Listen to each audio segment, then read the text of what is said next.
So guys, কেমন আছো সবাই? আশা করি খুব ভালো আছো। তো আজকে আমরা একটা অন্য ধরনের সিনেমা সম্পর্কে জানবো, যে মুভিটার নাম হলো দা ব্ল্যাক ফোন। আর এই সিনেমাটা এমন একটি সিনেমা, যে সিনেমাটার কাহিনীটা পুরোপুরি সত্যি বলা চলে না, তবে সিনেমার মেইন কাহিনী তৈরি করা হয়েছিল একটি সত্যিকারের কিলারের উপর। আর সেই সিরিয়াল কিলারটি কি করতো, ছোট বাচ্চাদের মানে স্কুলের বাচ্চাদের কিডন্যাপ করে অপহরণ করে মেরে ফেলতো। আর একটা আজব বিষয় হলো, এই ব্যাপারটা সে গেম হিসেবে নিত, মানে সে যে মানুষ খুন করেও তার কাছে এটা অনেক ভালো লাগতো। তো এরকম একটা কনসেপ্টের সাথে কিছু সিন মিশিয়ে এই মুভিটা তৈরি করা হয়। আর এই সিনেমাটা দেখার পর কিন্তু একটা ট্রেনিং এক্সপিরিয়েন্স রয়েছে, মানে এরপর কি হবে তারপর কি হবে। তো চলুন বেশি কথা নয়, মূল ভিডিওতে যাওয়া যাক।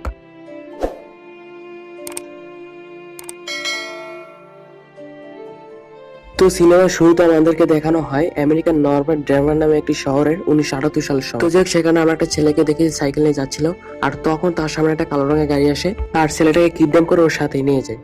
আর এখানে একটা ব্যাপার হলো, এই মাস্ক পরা লোকটাই কিন্তু সেই কিলার যার সম্পর্কে আমি একটু আগে বলেছি। আর তাকে ওই শহরে বলা হতো চাইল্ডস অ্যাডিক্টর, মানে শহরে অলরেডি নাম করে ফেলেছে, কারণ সে ইতিমধ্যে অনেক বাচ্চাদের কিডন্যাপ করে ফেলেছে, আর শহরের কেউই জানে যে কে কিডন্যাপ করতেছে। তো যাই হোক, তারপর শহরের একটা বাসায় ফিনি আর গুইন নামে দুই ভাই বোনকে দেখা যায়, আর তারা তাদের বাবার সাথে থাকতো এবং তাদের মা ছিল না। আর একটি বিষয় হলো, তার বাবার ব্যবহার একটু ভালো ছিল না, কারণ সে রেগুলার বাসায় মদ খেয়ে আসতো, আর তার ওয়াইফ কিছুদিন আগে মারা গেছে, এটা আপনারা সবাই জানেন। তো যাই হোক, এখানে হলো ফিনি ভাই আর গুইন হলো বোন। তো গিয়ে আমরা দেখতে পাই ফিনি স্কুলে যায়, আর স্কুলের বাচ্চারা তাকে অনেক বিরক্তি করে। আর সে হলো স্কুলে নতুন এসেছে, তাই তার কোনো বন্ধু বান্ধব নেই এবং সে কিছু করতেও পারে না একা। তো ওকে যখন বিরক্তি করা হচ্ছিল, তখন ক্লাসের একটা ছেলে আসে, তার নাম হলো রবিন। তো সে অলরেডি ডেঞ্জারাস টাইপের একটা ছেলে ছিল, আর সে এসে বলে তোমরা কেউ কখন আর ফিনিকে বিরক্ত করবে না। আর এখানে আমরা দেখতে পাই ওইসব বাজে ছেলে আর রবিনকে অনেক ভয় পায়। তো সবাই ওখান থেকে ভয় পেয়ে চলে যায়, আর তখন রবিন ফিনিকে বলে আমি অঙ্ক পারি না, তুমি কি আমাকে অঙ্কে হেল্প করতে পারো? আর ফিনি বলে অবশ্যই করব। আর তারপর তারা আস্তে আস্তে বন্ধু হয়ে যায়। তো যাই হোক, তারপর স্কুলে দুজন গোয়েন্দা আসে, আর এই স্কুল থেকে একটা ছেলে কিডন্যাপ হয়েছিল, যার নাম হলো গ্রেবার, মানে ওই সে সাইকেল চালাচ্ছিল ছেলেটা। তো ওর ব্যাপারে তল্লাশি বা তদন্ত করতে এসেছে। আর এখানে আমরা দেখতে পাই ফিনির যে বোন রয়েছে কুইন, তাকে ওখানে ডাকা হয়, আর সে নাকি দেখেছে কিডন্যাপারের হাতে কালো একটি বেলুন। তো এই জন্য তাকে গোয়েন্দা জিজ্ঞেস করে তুমি কিভাবে জানলে কিডন্যাপারের হাতে কালো একটি বেলুন ছিল, তুমি কি ওখানে ছিলে? তো গুইন বলে আমি ওখানে ছিলাম না, কিন্তু আমি এটা স্বপ্নে দেখেছি। তো এখানে আমরা জানতে পারি গুইন যেটা স্বপ্নে দেখে সেটা আসলে সত্যি, এটা গুইন বিশ্বাস করে। তো গুইনের এই কথাগুলো গোয়েন্দার কোনো গ্র্যাভিটি দেয় না। আর স্কুল শেষে গুইন যখন বাসা যায়, তখন তার বাবা তাকে অনেক বকা দেয়, কারণ পুলিশ তার বাবার অফিসে গিয়েছিল এবং তাকে অনেক জিজ্ঞাসাবাদ করছে। আর তখন গুইন বলে আমি কিডন্যাপারকে স্বপ্নে দেখেছি, তার হাতে কালো একটি বেলুন ছিল, এটা সত্যি ছিল।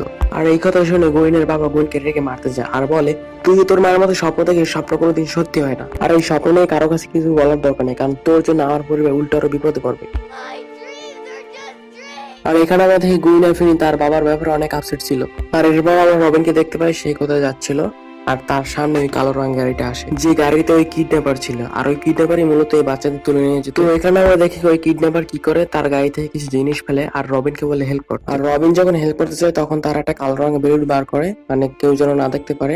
আর তখন ওই বেলুনের আড়ালে তাকে অজ্ঞান করে ওখান থেকে নিয়ে যায়। তো এরপর রবিন যখন কিডন্যাপ হয়ে যায়, পরপর 2 দিন ক্লাস আছে না, তখন ফিনিকে বাঁচানোর মতো আর কেউ ছিল না। আর তখন এই বাচ্চারা ফিনিকে আবার বিরক্ত করে, কিন্তু তখন আসে ফিনির বোন, সে হাতে একটা পাথর নিয়ে এসে সবাইকে আঘাত করে, মানে খুবই সাহসী একটা বোন। তো ওইসব বাজে ছেলেদের হাত থেকে তার ভাইকে বাঁচায়, এবং তারপর যখন তারা স্কুল শেষে বাসায় ফিরছিল, তখন গুইন ফিনিকে বলে যে তুমি বাসায় যাও, আমি আমার একটা ফ্রেন্ডের বাসায় আজকে থাকবো। তো এরপর ফিনি একা একা বাড়ি যেতে থাকে, আর তখন তার সামনে সে একটি কালো গাড়ি দেখতে পায়। তো এটি মূলত কিডন্যাপারের গাড়ি, আর কিডন্যাপার একইভাবে সবার মতো ফিনিকে কিডন্যাপ করে। তো ফিনিকে অজ্ঞান করে কিডন্যাপ করে, আর এরপর যখন ফিনির চোখ খোলে, তখন তাকে সে একটা ঘরের ভিতরে বন্দি, আর এই ঘরটা পুরোই সানপ্রুফ।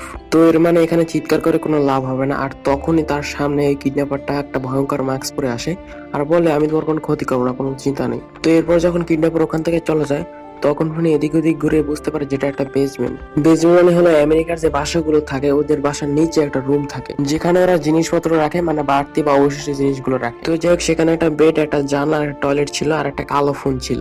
আর এই কালো ফোনের নাম মূলত সিনেমার নাম রাখা হয়েছে দা ব্ল্যাক ফোন। তো ওখানে ওইগুলো ছাড়া কিছু ছিল না। আর ফিনি যখন ওই ফোনটা চেক করে, তখন থেকে ওই ফোনটা বন্ধ, মানে লাইন বিচ্ছিন্ন করার। আর তখন ফোনে ভাবছিল যে কিভাবে এখান থেকে বের হওয়া যায়, আর হঠাৎ করেই ফোনটা বেজে ওঠে, কিন্তু ফোন ধরার আগে ফোনটা অফ হয়ে যায়। আর তখন সেই কিডন্যাপারটা এসে বলে এই ফোন কাজ করে না, আর এই ফোনের রিং আমি একবার শুনেছি, আমি জানি কিভাবে এই ফোনটা বেজে, হয়তো এটার ভিতরে কোনো স্ট্যাটিক চার্জ রয়েছে, যার কারণে এই ফোনটা বেজে ওঠে। আর এই ফোন দিয়ে কিন্তু বাইরে কল করার জন্য, এটা শুধু বাসার ভিতরে ইউজের জন্য। আর এইটা বলে কিডন্যাপারটি চলে যায়। তো চলে যাওয়ার কিছুক্ষণ পর ওই ফোনটা আবার বেজে ওঠে, আর তখন ফিনোটা রিসিভ করে।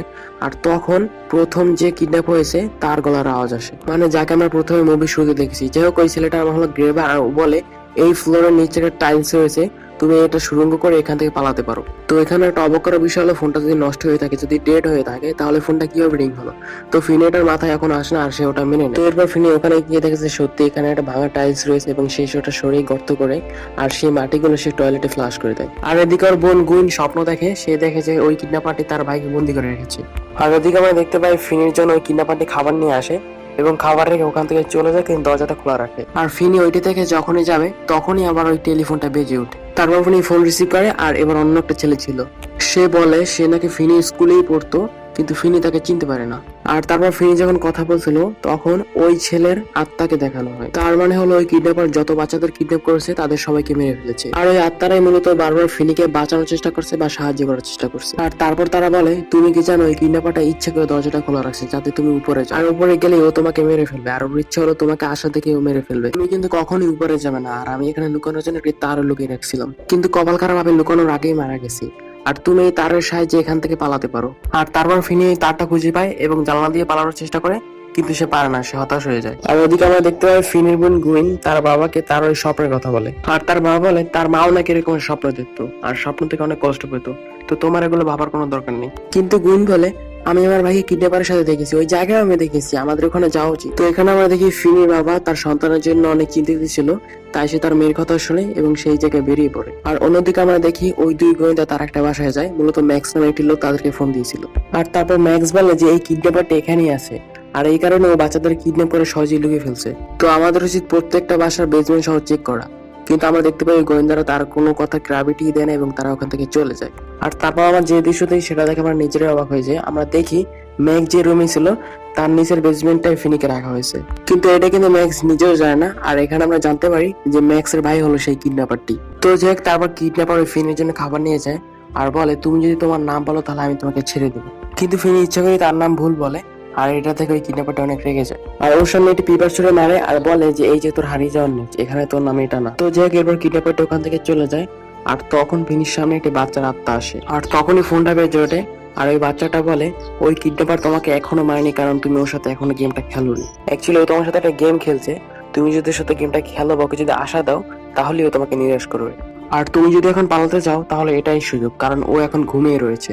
আর ওর দরজার যে পাসওয়ার্ড সেটা আমার সাইকেলের পাসওয়ার্ড, সেটা আমি জানি এবং সেটা আমি দেয়ালও লিখে রেখেছি। তো এরপর ফিনি দেখে দেয়ালে পাসওয়ার্ড লেখা রয়েছে 23317। আর এরপর ফিনি ধীরে ধীরে উপরে যায়, কিন্তু তখন এই কিডন্যাপার কুকুরটি ডেকে ওঠে, যার ফলে কিডন্যাপারটি উঠেছে। তবে ফিনি পালাতে সক্ষম হয়, কিন্তু তাতে কোনো লাভ হয় না, ওই কিডন্যাপারটি তাকে আবার ধরে ফেলে। তো ওকে আবার বেসমেন্টে বন্দি করে রাখা, আর তখনই ফোনটা বাজে আর ও রিসিভ করে। তো কথা বলে ফিনি বুঝতে পারে যে অন্য একটা ছেলে ফোন করছে, আর এই ছেলে মূলত ফিনিকে স্কুলে মারতো। আর আমরা এখানে জানতে পারি যে ওই ছেলেটা মারা গেছে।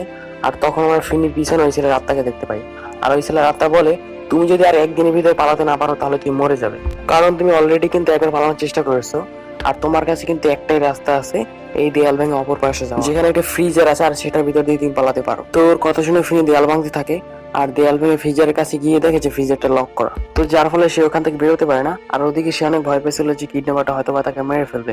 আর তখনই আমার ফোনটা বেজে ওঠে, আর এবার ফোন দেওয়ার ওর সবচেয়ে কাছের বন্ধু রবিন, মানে রবিনের আত্মা। আর ফিনি যখন রবিনের আওয়াজ পায় তখন সে একটু সাহস পায়, আর রবিন বলে তুমি হতাশ হবে না, শোনো তুমি একটা কাজ করো, এই ফোনের ভিতরে মাটি ঢুকিয়ে দাও, তাতে এটা ভারী হবে এবং তুমি ফ্রিজের লকটা ভাঙতে পারবে। এবং আমরা দেখি ফিনিকে রবিন লড়াইয়ের টেকনিক ট্রেনিং দিচ্ছে যাতে করে ওই কিডন্যাপারটার সাথে ফিনি লড়তে পারে। তো যে ওদিকে আমরা দেখি গুইনের শপে কিডন্যাপারটি বাসা থেকে ফেলেছিল, আর সে একাই কিডন্যাপারকে খুঁজতে বেরিয়ে পড়ছিল। আর আমরা দেখি ওই পাঁচ আত্মা গুইনের রাস্তা আটকায়, আর এরপর যখন উপরে যায় তখন তার সামনে বাসাটা দেখে বুঝতে পারে যে এই বাসাটাতে সে খুঁজছিল।